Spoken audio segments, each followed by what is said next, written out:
لا ما عاد يرعبني ظلم يهددني لا شيء أخسره لا لا مهما يطول الدرب فالحق معه. السلام عليكم ورحمة الله وبركاته. بسم الله الرحمن الرحيم. الحمد لله رب العالمين، والصلاة والسلام على أفضل الأنبياء والمرسلين نبينا محمد وعلى آله وأصحابه أجمعين. أما بعد، فإن أصدق الحديث كتاب الله، وخير الهدي هدي محمد صلى الله عليه وسلم، وشر الأمور محدثاتها، وكل محدثة بدعة، وكل بدعة ضلالة، وكل ضلالة في النار. Hadirin wal hadirat, para jamaah rahimakumullah, alhamdulillah kita panjatkan rasa tasyakur kita kehadirat Allah atas segala nikmat yang telah dilimpahkan kepada kita semua. Allah Subhanahu wa ta'ala masih berkenan memberikan kesadaran, memberikan kekuatan untuk tetap istiqomah di dalam ketaatan kepadanya. Mudah-mudahan semua amal ibadah kita diterima di sisi Allah Subhanahu wa ta'ala. Hadirin, para ulama minal awwalina wal akhirin berijma bahwa sumber syariat Islam adalah Al-Quran dan Al-Hadis atau As-Sunnah. Tidak ada khilaf di antara para ulama. La khilafa bainal ulama. Akan tetapi dalam konteks tasyri' atau penetapan hukum, ada yang mengatakan Al-Quran sebagai sumber pertama, Al-Hadis sebagai sumber kedua. Ada juga yang mengatakan bahwa baik Al-Quran ataupun Al-Hadis adalah sumber dalam kedudukan yang sejajar. Kenapa kemudian terjadi hal yang semacam itu? Karena memang ada perbedaan antara Al-Quran dengan Al-Hadis di dalam proses sampainya kepada kita. Proses sampainya kepada kita itu disebut dengan proses wurud. Al-Quran keseluruhannya itu adalah mutawatir. Apa mutawatir itu? Satu informasi, dalam hal ini adalah informasi keagamaan yang disampaikan oleh satu generasi kepada generasi berikutnya oleh sejumlah orang yang mereka itu mustahil untuk melakukan kesepakatan dusta. Itu namanya mutawatir. Seperti Al-Quran itu. Ketika Nabi memperoleh wahyu, langsung panggil orang-orang yang beliau tugaskan sebagai sekretaris. Didiktekan, dicatat. Di media-media yang amat sederhana zaman itu. Pelepah kurma, tulang binatang, serta material yang lainnya. Dihafal oleh banyak orang. Sehingga ketika Nabi meninggal dunia, manuskrip Al-Quran walaupun masih tercecer di tempat-tempat para sahabat, tapi itu sudah lengkap. Dan ribuan sahabat Nabi yang menghafalnya. Disampaikan kepada muridnya, yang muridnya itu lebih banyak lagi. Disampaikan kepada muridnya, yang muridnya itu lebih banyak lagi. Itulah yang disebut sebagai berita mutawatir. Informasi keagamaan yang disampaikan dari generasi ke generasi berikutnya oleh sejumlah orang yang mereka itu mustahil melakukan kesepakatan dusta. Makanya sampai sekarang dari 1 miliar lebih jumlah umat Islam, ada jutaan yang hafal Quran. Baik yang hafal 30 juz ataupun yang hafal juz 30. Ya kan dekat-dekat aja tuh antara yang hafal 30 juz dengan hafal juz 30. Ya kalau juz 30 enggak hafal ya sangat minimalis berarti ya. Ya paling hafal juz apukat. Baik, yang kedua, Al-Quran itu diriwayatkan kepada kita lafdzon wa ma'nan. Baik lafaz ataupun maknanya. Bukan Nabi memperoleh pencerahan, kemudian menyampaikan Al-Quran itu dengan redaksi yang beliau susun sendiri. Tidak. Beliau memperoleh proses dikti dari Jibril dan oleh beliau didiktekan kepada sahabat-sahabatnya. Beda dengan hadis Nabi. Hadis Nabi itu menjadi tradisi oral, tradisi cerita selama 1 abad. Baru pada akhir abad pertama Hijrah atau awal abad kedua Hijrah dilakukan yang namanya tadwinul hadis atau kodifikasi hadis. Coba jenengan bayangkan sebuah cerita tutur yang usianya 100 tahun baru kemudian ditulis. Sehingga banyak kelemahan. Pertama tentang otentisitas berita. Apa benar itu sabda Nabi? Karena sudah 100 tahun dari mulut ke mulut. Dan orang banyak kepentingan. Sehingga dikit-dikit bilang sabda Nabi, dikit-dikit bilang sabda Nabi. Sampai-sampai diceritakan ada bakul sayur untuk mendongkrak dagangannya itu ngarang hadis. Rasulullah bersabda al-badinjan dawaun min kulli da'.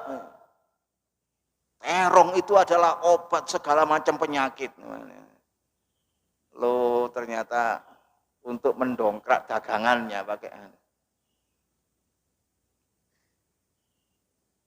Nah, inilah kemudian ya, disikapi oleh para ulama yang peduli, oleh para ulama yang punya komitmen untuk mengamankan hadis Nabi, menciptakan satu sistem, menciptakan satu metode. Bagaimana caranya supaya yang disebut hadis itu bisa terpilah-pilah, bisa terdeteksi mana yang memang otentik, mana pula yang tidak otentik, mana yang sahih, mana yang ghairu sahih. Mulai diciptakanlah yang namanya sistem sanad, mata rantai periwayatan. Nabi bersabda, pen jari sopo. Oh, katanya guru saya. Siapa namanya guru pean itu? Ini. Dia dari siapa? Oh, dia punya guru namanya ini. Dicatat dengan baik. Sehingga setiap hadis yang disampaikan harus dilengkapi dengan sanad. Sehingga dalam ilmu hadis itu mesti jadi satu. Ada sanad, ada matan. Sanad itu adalah mata rantai periwayatan, sedangkan matan itu adalah konten atau isi dari hadis Nabi. Sehingga ilmu mustalahul hadis ini sangat dekat dengan ilmu sejarah. Kritik sejarah. Cuma bedanya, kalau sejarah itu kritiknya sampai kepada sumber berita. Kalau hadis Nabi, kritiknya tidak sampai pada sumber berita, tidak boleh. Karena yang dikritik itu Nabi nanti. Kenapa hadis itu dikatakan dhaif atau palsu? Apa Nabi yang mengarang-arang? Oh bukan. Itu terbukti yang dibilang orang sabda Nabi itu ternyata bukan sabda Nabi. Sehingga nanti muncul istilah derajat hadis. Ada yang sahih, ada yang dhaif. Kalau jenengan belajar Quran, enak, lebih mudah, lebih simpel. Tidak ada, ya apa ayat ini sahih atau dhaif ayat itu. Tidak ada. Karena semuanya mutawatir. Makanya dalam konteks usul fikih disebut semua ayat Al-Quran itu qat'iyul wurud.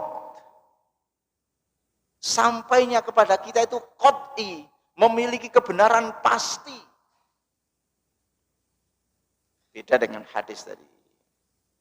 Jadi dari proses seperti itu muncul istilah hadis yang sahih dan hadis yang tidak sahih. Ada hadis hasan, ada hadis dhaif. Nah nanti tingkatan yang paling rendah dari hadis dhaif itu namanya hadis maudhu atau hadis palsu. Yang kedua, karena proses yang panjang itu, maka sebagian besar hadis Nabi itu diriwayatkan kepada kita bil makna, bukan bil lafaz. Sehingga untuk satu hadis itu redaksinya bisa macam-macam. Syekh Fuad Abdul Baqi dalam Muqaddimah Al-Lu'lu' wal Marjan memberi contoh tentang hadis innamal a'malu binniyat. Itu redaksinya ada 10 macam, tapi intinya sama. Redaksinya itu dengan macam-macam perbedaan redaksi itu ada 10. Lebih bahkan. Tapi intinya sama. Itu menunjukkan bahwa hadis ini sampai kepada kita secara makna. Walaupun ada juga yang secara lafaz tapi tidak banyak. Misalnya hadis tentang perintah imam kepada jamaah untuk meluruskan dan merapatkan shofnya. Itu banyak sekali redaksinya. Sawu sufufakum, ada sawu sofakum, ada sawu wa'tadilu, macam-macam. Nah, itu menunjukkan bahwa hadis ini nyampe kepada kita melewati periwayatan bil makna. Tapi kemudian tadi harus ada uji kesahihan lewat metode sanad tadi. Sehingga ya, dari proses itu sebagian besar hadis itu tidak mutawatir. Tapi namanya ahad, kabar ahad. Nah kalau ahad itu tadi bisa sahih, bisa hasan, bisa dhaif. Beda kalau mutawatir, semua riwayat mutawatir itu dijamin sahih. Seperti tadi kami katakan, jenengan tidak usah khawatir lagi, oh ayat ini sahih atau dhaif ayat ini. Tidak pakai. Karena ada proses panjang tadi.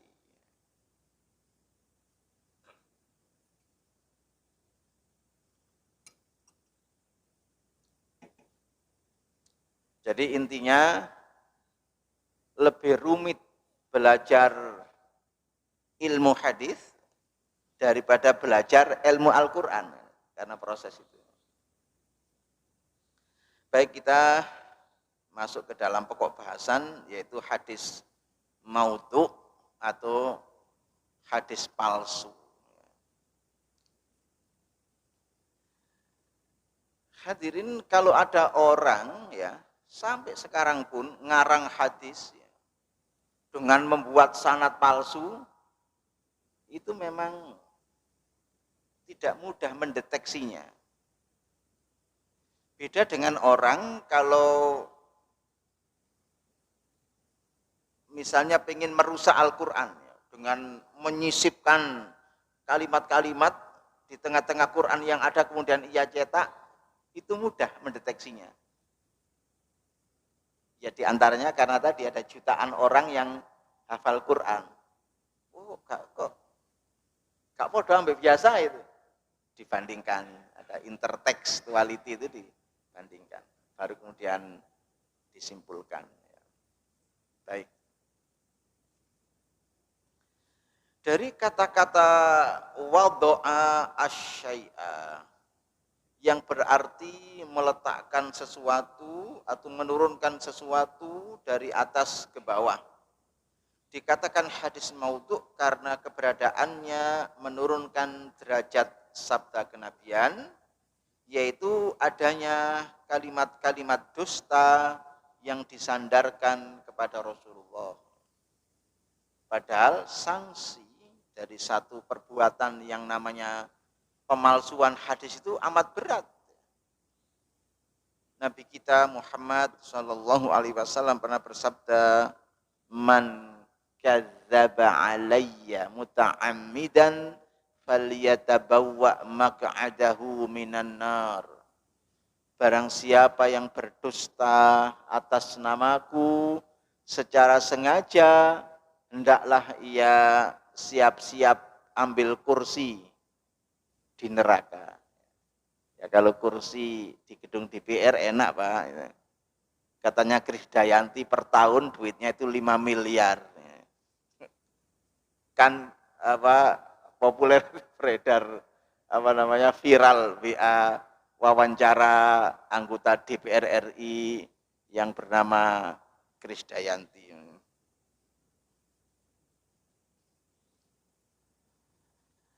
Baik, menurut istilah hadis maudhu adalah hadis yang dalam sanadnya terdapat periwayat terindikasikan kuat melakukan dusta atas nama Nabi, atau hadis yang dibuat-buat atas nama Nabi sengaja atau tidak sengaja dengan niat jahat ataupun dengan niat baik.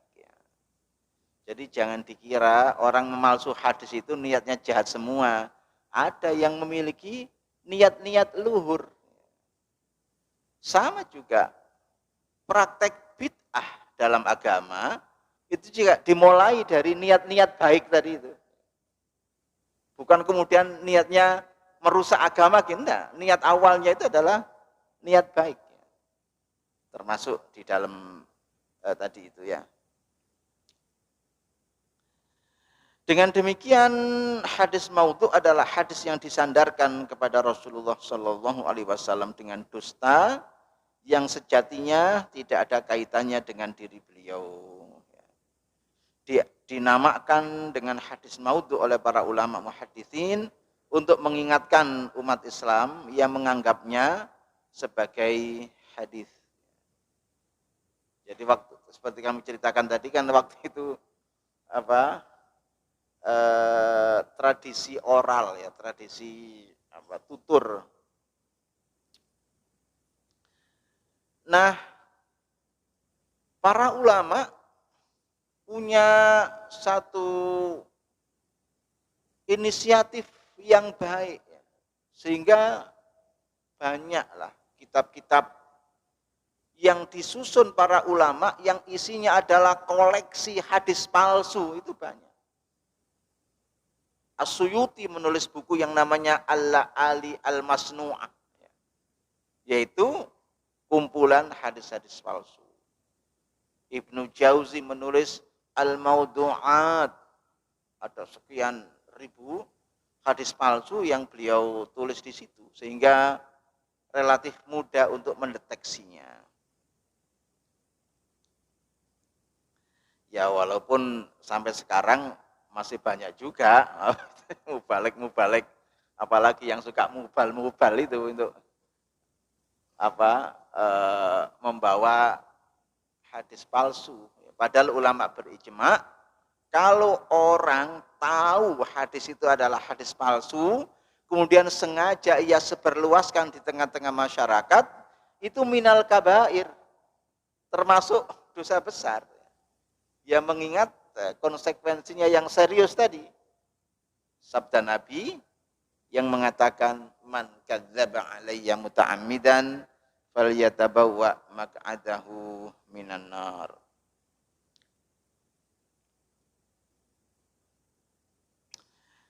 Hadirin, kita tahu bahwa secara sosial dan politik umat Islam itu mengalami satu proses panjang dan tidak selalu kemudian bersesuaian dengan prinsip-prinsip agama. Sehingga dalam sejarah sosial dan politik umat Islam muncullah tokoh yang disebut Al-Khulafaur Rasyidun, para khalifah yang terbimbing, 4 orang pengganti Rasulullah, Abu Bakar, Umar, Utsman, dan Ali. Tapi pada zaman Ali terjadi satu ketegangan politik antara Ali sebagai khalifah yang sah dengan Muawiyah bin Abi Sufyan, gubernur Syam yang memberontak. Nah, dalam proses itu kemudian Muawiyah tampil sebagai pemenang. Ini dianggap oleh para ulama sebagai satu era biang kerok atau biang keladi munculnya hadis palsu. Karena pada saat itu muncul 3 golongan. Ada golongan yang fanatis kepada Ali sebagai sosok yang nyata-nyata terzolimi. Ada golongan yang fanatis kepada Muawiyah yang ingin mendongkrak popularitasnya, walaupun ia dalam posisi yang tidak terlalu kuat dari sisi kesalihan. Dan ada pula kelompok yang di tengah-tengah yang menghendaki umat ini sudahlah tinggalkan berbagai macam permusuhan, pertikaian, bersatu kembali untuk bersama-sama membangun bangsa, kira-kira begitu. Dan itu juga ya terjadilah sampai sekarang. Ya, paling tidak misalnya secara politik di Indonesia. Ya. Pilpres kemarin ada yang fanatis 01. Sudah menciptakan berbagai macam narasi untuk menyudutkan 02. Ada yang fanatis 02. Menciptakan berbagai macam narasi untuk menyudutkan 01. Pilpres selesai, ya, itu ininya tidak selesai, gontok-gontokannya ini tidak selesai. Jadi ya rumit ya, ruwet. Ya misalnya saja orang-orang yang dulu mendukung calon 02 ya, karena calonnya kalah sampai sekarang hatinya masih sakit, lawang yang 02 itu sekarang sudah masuk istana. Yang didukung sampai berbusa-busa mulutnya itu sekarang sudah masuk istana. Yang mendukung Cik Loro hati ini. Ya biasa gitu itu dalam kehidupan manusia. Apalagi ada kaidah dalam politik itu, the winner takes all kan itu ya.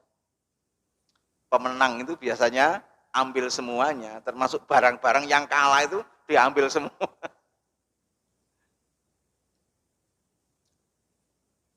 Baik, kembali kepada hadis tadi. Maka itulah ya, fanatisme golongan, fanatisme kelompok menjadi pemicu awal orang memalsukan hadis. Sehingga disebutkan oleh para ulama muhaditsin di antara motivasi orang melakukan pemalsuan hadis, pertama adalah fanatisme madhab, yaitu membela kehormatan suatu madhab secara membabi buta, baik madhab kalam, madhab fikih, ataupun madhab politik. Kenapa sastrawan Melayu menggunakan istilah membabi buta, yaitu dianggap paling tepat. Babi itu walaupun melihat, wah itu kalau sudah lari itu enggak bisa belok. Padahal babi melek. Apalagi babi buta, enggak tahu apa-apa sudah. Makanya kemudian muncul istilah membabi buta. Jadi ada fanatisme madhab. Baik madhab kalam. Ada ahlus sunnah, itu madhab kalam. Ada mu'tazilah. Ya macam-macam lah madhab kalam. Ada madhab fikih. Ada madhab syafi'i. Ada madhab Hanafi. Ada madhab Maliki. Ada madhab Hambali, macam-macam. Ada madhab politik, ada Sunni, ada Syi'i, ada Khawarij, dan lain sebagainya. Nah, ini fanatisme berlebihan kepada satu madhab atau satu kelompok, akhirnya memicu bikin hadis-hadis palsu untuk menguatkan nilai jual madhabnya tadi. Yang kedua adalah dakwah agama. Itu juga pemicu lahirnya hadis palsu. Ada tujuan luhur di balik pemalsuan hadis, yaitu mendorong masyarakat untuk berbuat baik, menjalankan ajaran agama dengan sebaik-baiknya, dengan cara menciptakan hadis palsu yang bertemakan targhib wa tarhib. Tarhib adalah dorongan kuat pada kebaikan, tarhib adalah ancaman keras kepada pelaku kemungkaran. Muncul kalau orang melakukan satu amalan tertentu, nanti pahalanya 1000 gunung Uhud, yang model-model begitu. Atau bahkan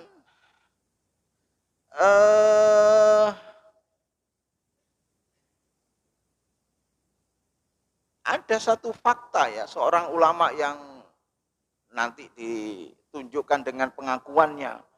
Dia memalsu hadis yang isinya itu adalah mengajak masyarakat untuk tekun belajar Al-Quran. Kan tujuannya baik. Mengajak masyarakat untuk tekun belajar Al-Quran.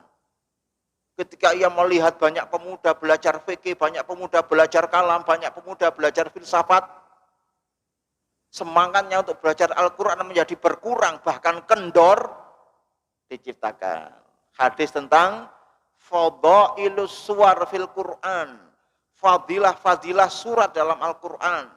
Yang baca surat Yasin nanti khasiatnya begini, yang baca surat Al-Waqi'ah nanti khasiatnya begini, yang baca surat Al-Mulk atau surat Tabarok nanti khasiatnya begini. Khasiat-khasiat itu sebagian besar hadis palsu, walaupun ada juga yang sahih, tapi sebagian besar hadis palsu.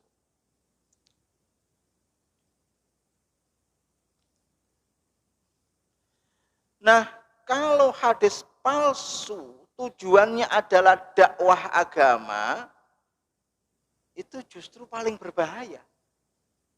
Kenapa? Karena mereka atau orang-orang yang menciptakannya itu adalah tokoh panutan masyarakat. Sehingga masyarakat pasti akan mengikutinya karena itu tokoh panutan masyarakat.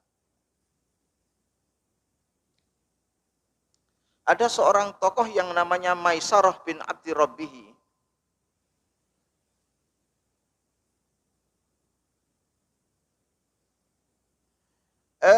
Ibnu Hibban meriwayatkan dalam kitabnya Ad-Du'afa dari Ibnu Mahdi, dia bertanya kepada Maisarah bin Abdi Rabbihi, dari manakah Anda memperoleh hadis-hadis targhib dan tarhib? Seperti yang tadi kami ceritakan, ia menjawab, aku sengaja membuatnya untuk memberi dorongan kepada manusia agar mereka berbuat baik dan meninggalkan kemaksiatan. Ya, bayangkan.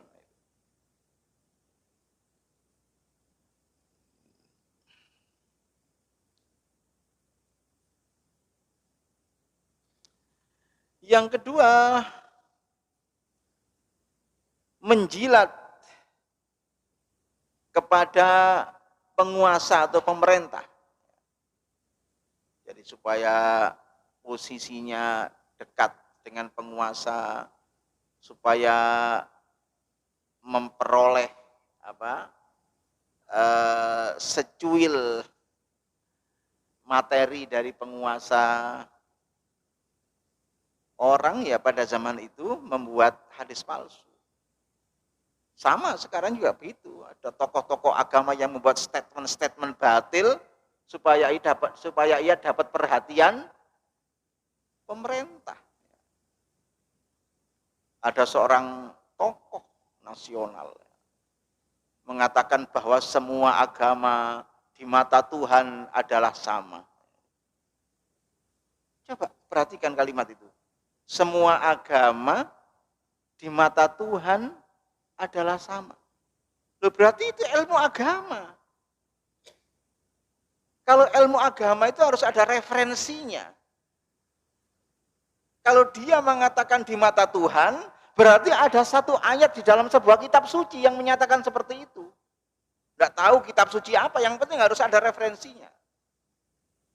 Tapi kalau kemudian seseorang bilang seperti itu, tanpa ada referensinya, itu tidak patut ditanggap sebagai tokoh nasional, apalagi tokoh yang memperoleh kedudukan tinggi di sebuah institusi negara.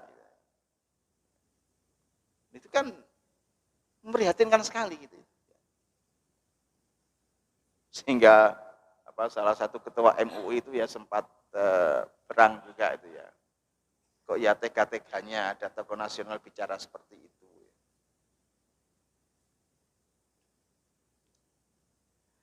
Baik, yang berikutnya adalah kelompok zindik. Kelompok zindik itu kalau sekarang namanya adalah kelompok Islamofobia. Yaitu orang-orang yang punya niat merusak Islam dan kaum muslimin. Mereka ini biasanya dari kalangan kafirin, tapi juga bisa saja berasal dari kalangan beragama Islam. Hamad bin Zaid berkata, orang-orang zindik membuat hadis palsu sebanyak 14.000 hadis. Ahmad bin Soleh al-Misri berkata, hukuman bagi orang zindik adalah hukuman mati. Mereka telah membuat hadis maudhu sebanyak ribuan. Maka berhati-hatilah terhadap mereka. Ada seorang zindik yang saat akan dipenggal kepalanya oleh penguasa yang ada waktu itu, ya, karena terbukti suka memalsu hadis, dia cerita sebelum kematiannya, aku telah memalsukan hadis di antara kalian dalam jumlah ribuan, yang di dalamnya aku mengharamkan yang halal dan menghalalkan yang haram.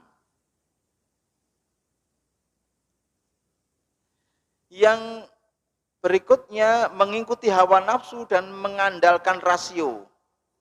Kelompok ini gemar membuat hadis maudhu untuk membenarkan hawa nafsu dan pendapat akalnya. Hadirin, kalau tadi ya sempat kita sampaikan bahwa para ulama berijma atau bersepakat sumber syariat itu adalah Al-Quran dan Al-Hadis. Sebenarnya ada juga di tengah-tengah umat Islam ini yang menolak kehujjahan Al-Hadis. Mereka mencukupkan dirinya dengan Al-Quran. Itulah yang sering disebut sebagai kelompok ingkarus sunnah. Ya ada sampai sekarang walaupun jumlahnya sangat kecil ya. Yang kelima, dalam rangka mencari rizki ya. Seperti yang dilakukan sebagian tukang dongeng ya, yang mencari penghidupan melalui perbuatan berbagai cerita kepada masyarakat ya. Jadi begini, dulu itu ada sekelompok orang yang namanya Al-Qussos, itu tukang dongeng. Itu lebih populer dan lebih didengarkan masyarakat daripada para ulama. Karena menarik ceritanya itu yang aneh-aneh.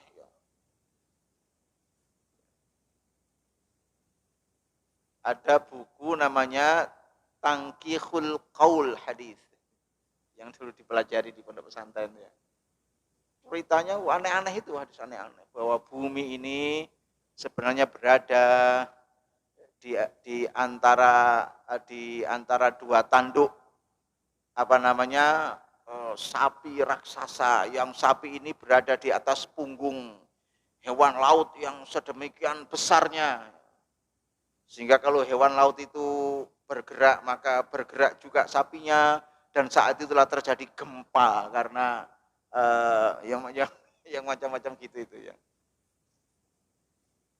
Nanti di surga itu ada sungai yang airnya itu adalah susu.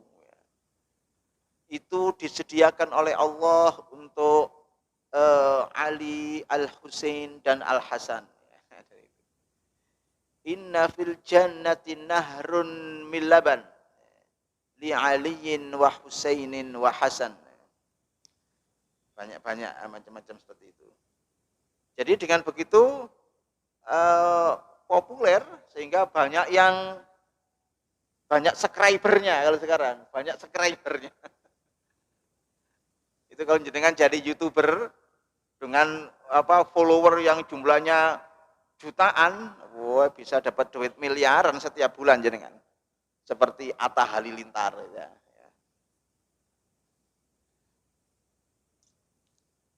Ya, dia ada aja upload YouTube tuh, karena followernya itu jutaan. Ya. Kalau saya yang upload atau jenengan upload pengajian, followernya paling banyak 100 orang, ya enggak dapat apa-apa saja. Ada juga yang motivasinya adalah popularitas diri. Dulu ada supaya dia dianggap sebagai orang alim, pakar ilmu hadis, sehingga nguarang-nguarang sanad, baca hadis tak tepaknya dengan lengkap dengan sanadnya, tapi hadisnya ngarang sendiri, sanadnya ngarang sendiri. Dia pengen memiliki kesan ya sebagai orang hebat di tengah-tengah masyarakat. Orang hebat itu. Fanatisme terhadap tokoh, suku, ras atau golongan, bahkan negeri. Jadi ada hadis yang mengatakan innallaha ta'ala idza ghadiba bil farisiyah wa idza radiya bil arabiyah. Allah itu kalau murka dia pakai bahasa Arab, tapi kalau sedang ridho dia pakai bahasa Persia. Karena yang ngarang hadisnya orang Persia. Dibalik oleh orang Arab. Innallaha idza ghadiba bil farisiyah wa idza radiya bil arabiyah. Allah itu kalau sedang murka pakai bahasa Parsi, bahasa Persia. Kalau sedang ridho pakai bahasa Arab. Nah, bagaimana kita mendeteksi atau mengetahui hadis-hadis palsu? Para ulama sudah menceritakan kepada kita. Pertama adalah pengakuan orang-orang yang pernah memalsukan hadis. Ya. Misalnya ada orang yang namanya Abi Ismat Nuh bin Abi Maryam yang digelari dengan Nuh al-Jami, bahwasanya ia telah memalsukan hadis atas nama Ibnu Abbas tentang keutamaan setiap surat dalam Al-Quran. Jadi setiap surat dalam Al-Quran itu dia ceritakan, surat Al-Fatihah itu khasiatnya ini, surat Al-Baqarah khasiatnya ini, surat Ali Imran khasiatnya ini, sampai terakhir surat An-Nas itu semua ada khasiatnya. Sehingga orang itu baca Quran bukan untuk digali maknanya, kemudian diamalkan isinya, tapi orang mempelajari Al-Quran itu untuk diambil khasiatnya.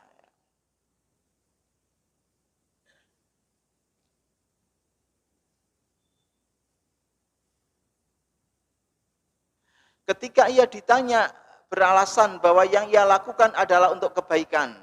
Saat itu ia melihat masyarakat berpaling dari Al-Quran, mereka sibuk mempelajari fikih Abi Hanifah dan Al-Maghazi Ibnu Ishaq.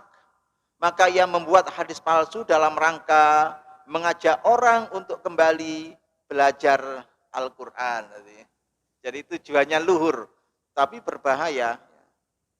Apalagi kalau yang membuat hadis palsu itu adalah tokoh panutan masyarakat, biasanya para zuhad, orang-orang ahli ibadah, tetapi ilmunya tidak memadai. Itu bahaya. Semangat beragama yang tinggi, yang tidak diikuti semangat tolabul ilmi yang tinggi juga berbahaya. Dari sana nanti munculnya bid'ah-bid'ah dalam agama. Ada orang yang punya semangat beragama sangat tinggi, tapi tidak dibarengi dengan semangat tolabul ilmi. Makanya ada hadis yang diriwayatkan oleh Diya Al-Maqdisi dalam Mukhtarul Ahadits. Nabi bersabda, alimun mutawarri'un asyaddu ala syaitani min alfi abid. Satu orang alim yang wara', yang wira'i, itu lebih berat untuk digoda bagi syaitan daripada 1000 ahli ibadah tapi tidak ada ilmunya. Bahaya. Ada satu cerita dalam buku-buku pelajaran akhlak ya, cerita saja itu ya. Tidak tahu apakah kemudian otentik atau tidak, tapi pelajarannya sangat berharga. Jadi ada seorang ahli ibadah di kalangan Bani Israel dulu, ya, yang memiliki sauma'ah. Sauma'ah itu biara di samping rumahnya, ya biara itu tempat ibadah. Setiap hari dia berada di situ membaca Taurat, menyembah Allah, membaca Taurat, menyembah Allah. Sampai satu saat ada pemuda masih belia, masuk tempat ibadah itu luar biasa. Mungkin kalau bahasa kita, dia sholat subuh itu wiritan sampai zuhur. Sholat zuhur lanjut wiritan sampai asar. Asar lanjut wiritan sampai maghrib. Tiap hari begitu, anak muda tadi. Sampai orang tua ini kepo, penasaran. Anak muda, dia tanya, apa rahasiamu? Kok kamu bisa kuat ibadah? Anak muda itu menjawab, Pak tua, saya ini memang muda. Tapi ilmu yang saya pelajari itu adalah ilmu tua. Beda dengan jenengan, walaupun usia tua, tapi ilmu jenengan ilmu ecek-ecek. Kaget Pak tua tadi itu. Gimana? Apa caranya?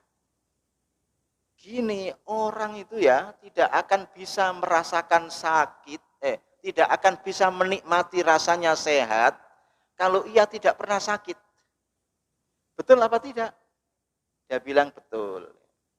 Sama orang itu tidak bisa merasakan lezatnya ibadah kalau ia tidak pernah maksiat. Ya, walaupun kiasnya ini sebenarnya batil kiasnya ini. Kalau jenengan pengen kuat ibadah, ya sebelumnya mengerjakan maksiat dikit-dikit. Supaya nanti ada rasa bertaubat. Seperti orang yang tidak bisa merasakan lezatnya sehat, kalau ia tidak pernah merasakan sakit, kiasnya batil. Karena yang satu tidak berdampak akhirat, yang satunya berdampak akhirat. Lah apa usahanya ini tidak terbiasa maksiat? Lah yang ringan-ringan saja. Misalnya tuak sak gelas. Tidak usah yang berat-berat. Ya wis tak cobain. Wong tidak pernah minum khamr 1 gelas. Ya mabuk. Ya. Karena mabuk sama anak muda tadi diseret ke gang doli. Gitu. Terus melakukan praktek kemaksiatan, mati di situ su'ul khotimah. Kenapa anak muda tadi menuntun ke sana? Lawang anak muda tadi jilmaan iblis, anak muda tadi itu. Lah itu karena tidak ada ilmu. Cerita ya, pelajaran. Ada lagi cerita. Nah, ini ada cerita tentang seorang ulama namanya Syekh Abdul Qadir. Di tengah-tengah ia bermunajat kepada Allah, tiba-tiba di depannya itu ada cahaya, cemelorot gitu, puyur. Terus cahaya ini mengeluarkan suara. Ya Abdul Qadir, qad ahlaltu ma haramtu lak. Hei Abdul Qadir, ibadahmu diterima. Segala hal yang sebelumnya haram, mulai detik ini halal. Di tengah-tengah wiritan tengah malam, Pak. Kita itu alhamdulillah lega rasane. Saiki halal kabeh wis. Tapi apa Abdul Qadir bilang? Ikhsa ya la'in. Minggat setan terlaknat. Loh kok tahu kalau itu setan terlaknat yang bilang? Karena dia baca Quran bahwa innallaha la ya'muru bil fahsya. Allah tidak pernah memerintahkan hambanya melakukan perbuatan keji, itu tidak pernah. Kok ada yang bilang mulai detik ini yang kemarin-kemarin itu haram jadi halal, jelas itu setan. Karena ada ilmu. Baik. Terakhir ya, ada beberapa hadis yang populer tapi palsu. Dulu waktu saya masih kecil itu populer, nggak tahu sekarang ya. Bulan Maulid ada seorang khotib Jumat ya. Saya waktu itu SMA. Khotibnya bilang bahwasanya Nabi bersabda, ya kan SMA saya SMA Muhammadiyah kan sudah diajari kritis lah. Man akhya lailata maulidi kuntu syafi'an lahu yaumal qiyamah. Nabi bersabda, barang siapa yang menghidupkan malam kelahiranku, maka aku pemberi syafaat pada hari kiamat. Akhirnya kan orang rame-rame memperingati hari kelahiran Nabi ya. Padahal itu begini, dalam kritik sejarah, kapan sih mulai timbulnya umat Islam memperingati Maulid Nabi? Itu kan harus ditanyakan. Jauh ribuan tahun setelah meninggalnya Nabi, yaitu pada saat dinasti Fatimiyah berkuasa di Mesir. Dinasti Fatimiyah itu adalah dinasti yang ada di tengah-tengah umat Islam setelah runtuhnya Baghdad. Setelah runtuhnya khilafah atau daulah Abbasiyah. Sebelum itu tidak ada orang memperingati Maulid Nabi. Baru dilanjutkan oleh dinasti-dinasti yang berikutnya seperti dinasti Ayyubiyah yang terkenal itu. Nah kok kemudian ada hadisnya? Oh jelas ngarang itu. Seandainya hadis itu pernah ada, tentu pada zaman sahabat atau pada zaman tabi'in sudah ada kegiatan perayaan Maulid Nabi. Nah ini terlepas dari apakah boleh dan tidak boleh itu ya, itu soal Maulid Nabi, dua hal yang berbeda. Terus waktu itu saya tanya khatibnya itu, Ustadz, hadis tadi itu menarik, itu diriwayatkan oleh siapa? Dia bilang, enggak tahu saya, mungkin Bukhari Muslim. Padahal saya sebelumnya sudah dapat keterangan dari guru kemuhammadiyaan saya di sekolahan. Ada juga hadis terkait selesainya Nabi dari perang Tabuk. Diriwayatkan qadima ala Rasulullah SAW qaumun ghuzatun. Ada sekelompok pejuang yang datang menghadap Nabi. Setelah selesai perang besar itu, perang Tabuk itu memang perang yang amat dahsyat. Nabi mengatakan qadimtum khaira maqdamin. Kalian telah datang dari sebuah tempat yang amat baik. Min jihadil asghar. Kalian telah datang dari sebuah jihad kecil. Ila jihadil akbar, menuju jihad besar. Fakilah, kemudian ditanyakan kepada Nabi, wamal jihadul akbar ya Rasulullah, apa sih jihad besar itu duhai Rasulullah? Qala, beliau bersabda, mujahadatul abdi hawahu, perangnya seorang hamba melawan hawa nafsunya. Ada juga dalam riwayat lain, jihaduka duna nafsika, perangmu melawan hawa nafsumu. Populer apa tidak hadis itu? Populer. Tapi hadis itu hadis palsu sebenarnya. Tapi populer. Dari mana kepalsuannya? Kalau tanya kepalsuannya ya terlacak bahwa itu bukan sabda Nabi, tetapi kata-kata seorang sufi, kata-kata seorang ahli ibadah yang ingin mengajak para pengikutnya untuk jihad melawan hawa nafsu, dan tentu itu adalah kebaikan. Tapi kalau dikatakan hadis dan ternyata itu tidak ada tidak terlacak sebagai hadis, ya tidak boleh dikatakan hadis. Katakanlah ia pendapat si fulan, katakanlah ia pendapat ulama ini. Karena mengatakannya sebagai hadis adalah hadis palsu. Namun demikian, dari sisi maknanya pun hadis ini dianggap batil. Kenapa? Karena tidak bisa dibedakan antara satu amal soleh dengan perang hawa nafsu. Perang melawan hawa nafsu itu adalah satu perang yang sifatnya abstrak, ada di dalam hati. Kalau jenengan tadi ya berangkat ke masjid ini untuk melaksanakan sholat subuh berjamaah, karena jenengan sudah menang perang melawan hawa nafsu saat di rumah. Justru karena jenengan menang perang melawan hawa nafsu saat di rumah tadi, akhirnya melangkahkan kaki menuju Masjid Al-Azhar. Ya betul Al-Azhar ini ya. Ya, khawatir salah. Demikianlah kalau orang perang dalam arti jihad fisabilillah. Seandainya ia kalah perang melawan hawa nafsu, tidak mungkin ia berangkat memanggul senjata ke medan perang. Sehingga tidak boleh dibeda-bedakan antara perang dalam arti yang ada di lapangan itu dengan perang yang ada di dalam hati. Justru karena menang perang yang ada di dalam hati ini, orang berangkat perang ke lapangan, kan gitu.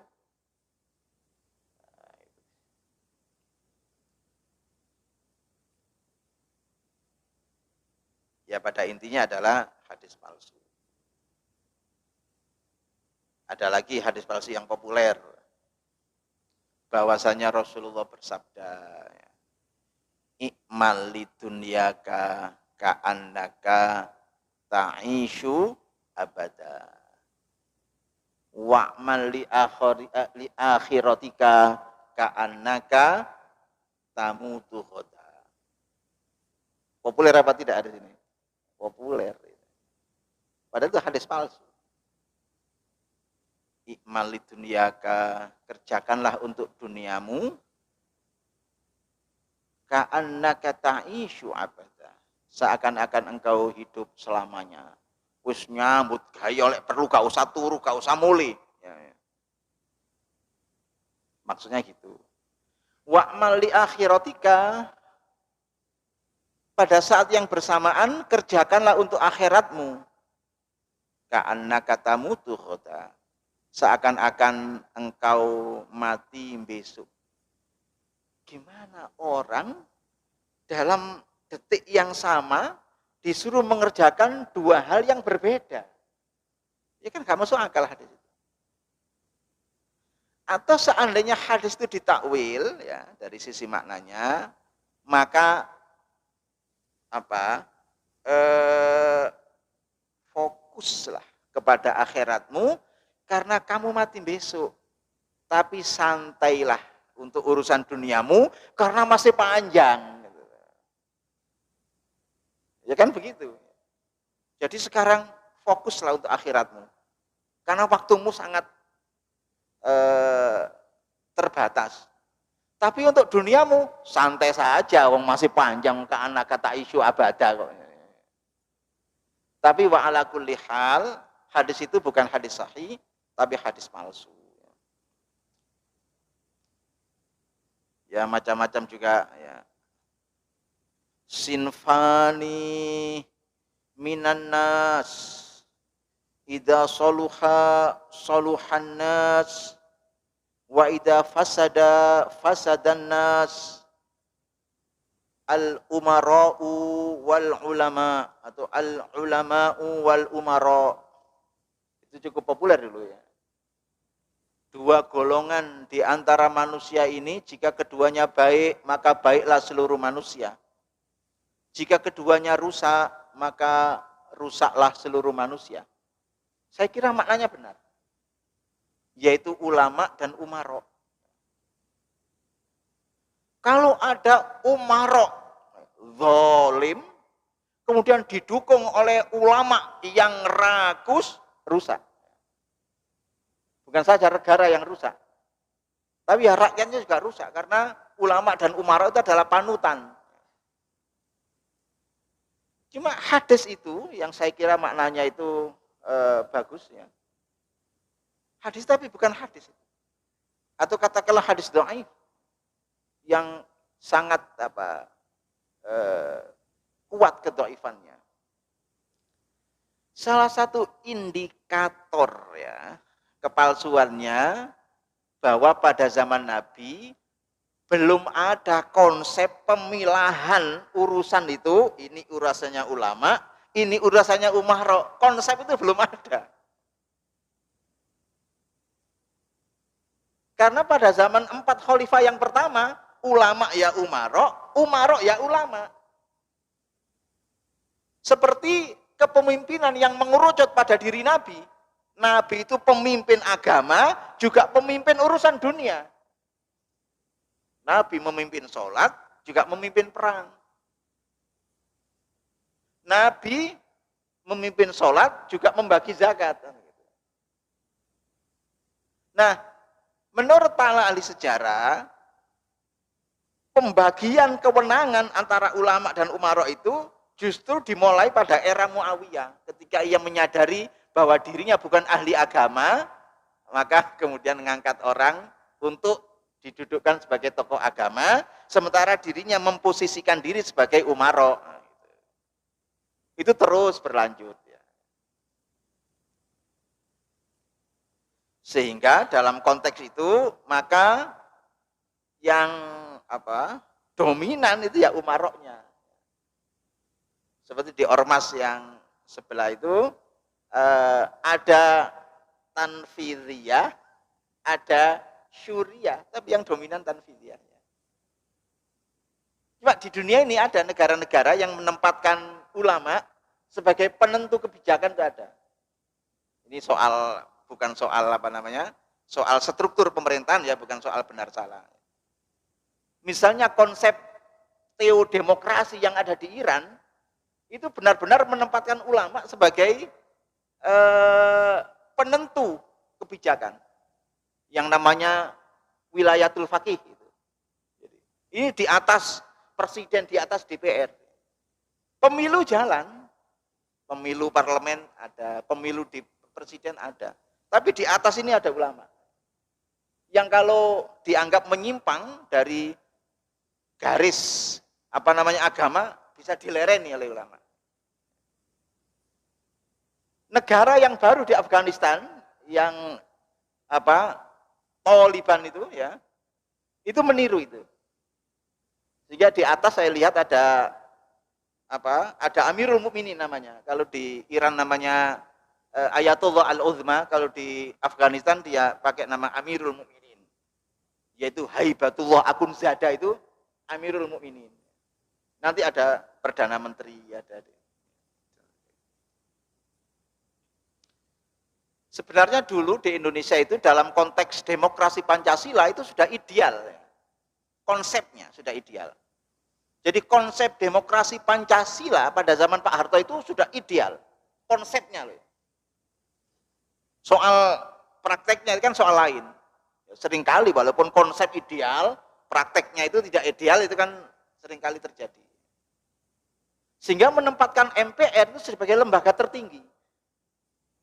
Dengan adanya amandemen itu, sekarang di Indonesia ini tidak ada lembaga tertinggi. Tidak ada lembaga tertinggi, tidak ada. Semuanya lembaga tinggi negara, tidak ada lembaga tertinggi. Dulu ada MPR, namanya lembaga tertinggi. Sekarang sudah tidak ada lembaga tertinggi, tidak ada. Artinya konsep demokrasi Pancasila yang lama, dalam tanda kutip itu Islami. Lebih Islami daripada yang sekarang. Itu lebih Islami yang dulu. Sekali lagi saya bicara konsep. Kalau soal pelaksanaannya ya namanya saja pelaksanaan ya bisa saja kemudian menyalahi idealitas yang ada dalam konsep itu. Seringkali ada ketegangan antara realitas dan idealitas kan biasa tuh hal yang seperti itu. Baik, nah, ke sana. Ada juga hadis mengatakan salatun bi'imamatin ta'dilu khamsan wa ishrina salatan bi ghairi imamatin. Salat memakai serban itu pahalanya 25 kali lipat dengan salat tidak pakai serban. Mungkin serban kau gede itu karena itu. Wa jum'atun bi imamatin ta'dilu sab'ina jum'atan bi ghairi imamah. Jumatan pakai serban sebanding dengan 70 kali Jumatan yang pakai serban. Jadi dengan untuk mengamalkan hadis palsu ini, hadis palsu kok diamalkan, guyon. Tapi kalau kemudian orang Jumatan pakai serban, ya enggak apa-apa, itu kan hak setiap orang. Asal tidak meyakini seperti itu, apakah pakai serban, pakai kopiah, pakai belangkon ya sama saja. Innal malaikata la yashhadunal jumu'ata mu'tamin. Sesungguhnya para malaikat mencatat menyaksikan Jumatannya mereka yang pakai serban. Wala yazaluna yusalluna ala ashabil amaimi, dan terus menerus berdoa kepada mereka yang pakai serban saat Jumatan tadi hatta taghriba syamsu, sampai matahari tenggelam. Iya, laris bakul serban itu kalau begini. Baiklah saudara, inilah ya hal yang saya sampaikan dalam pengajian ini. Mudah-mudahan bermanfaat. Saya kembalikan kepada moderator.